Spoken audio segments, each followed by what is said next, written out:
PM Modi आज केरल के दौरे पर गए थे। तिरुवनंतपुरम में, जो केरला की राजधानी है, उसमें 2 नई अमृत भारत ट्रेनों को उन्होंने हरी झंडी दिखाने से लेकर CSIR इनोवेशन हब और मेडिकल कॉलेज में रेडियो सर्जरी सेंटर की शुरुआत तक कई विकास योजनाओं की सौगात केरल को दी है।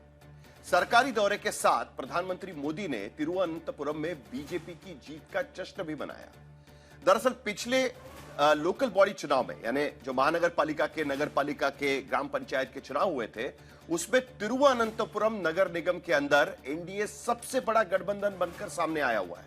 केरल के भीतर भारतीय जनता पार्टी के गठबंधन को मिली ये पहली जीत मानी जा रही है। एलडीएफ की सत्ता वाले इस नगर निगम में एनडीए ने 101 में से 50 वार्डों में जीत हासिल की है। इस जीत को केरल में बीजेपी और एनडीए के बढ़ते कदम और उम्मीदों से जोड़ा जा रहा है।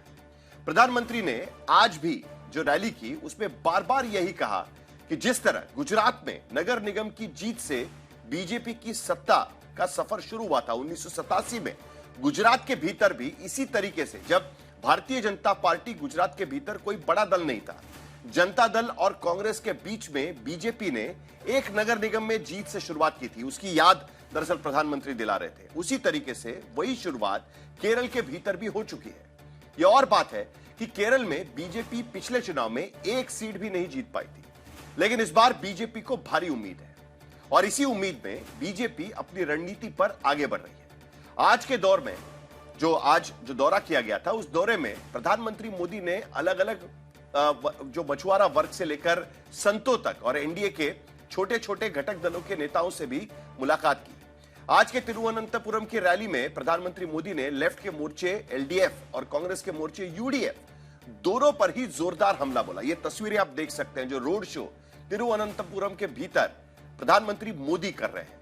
एक वक्त था कि भारतीय जनता पार्टी के नेता इस तरीके से रोड शो करेंगे, यह किसी ने सोचा भी नहीं था, लेकिन तिरुवनंतपुरम में नगर निगम में जीत के बाद भारतीय जनता पार्टी वहां पर अपना दमखम दिखाने की कोशिश कर रही है। बीजेपी को तीसरे विकल्प के रूप में विकास की बात करने वाली पार्टी प्रधानमंत्री बता रहे थे, और एक तरफ सबरीमला मंदिर में चोरी मामले का जिक्र उन्होंने किया, तो दूसरी ओर कांग्रेस को इंडियन नेशनल कांग्रेस की जगह पर मुस्लिम माओइस्ट कांग्रेस भी कहा है। तो आज के दंगल में दरअसल हम यही चर्चा करेंगे कि क्या केरल में जो लेफ्ट का आखिरी गढ़ बचा हुआ है, उस पर भारतीय जनता पार्टी जो दावा बोल रही है, उस दावे में कितना दम है, वो कितना कामयाब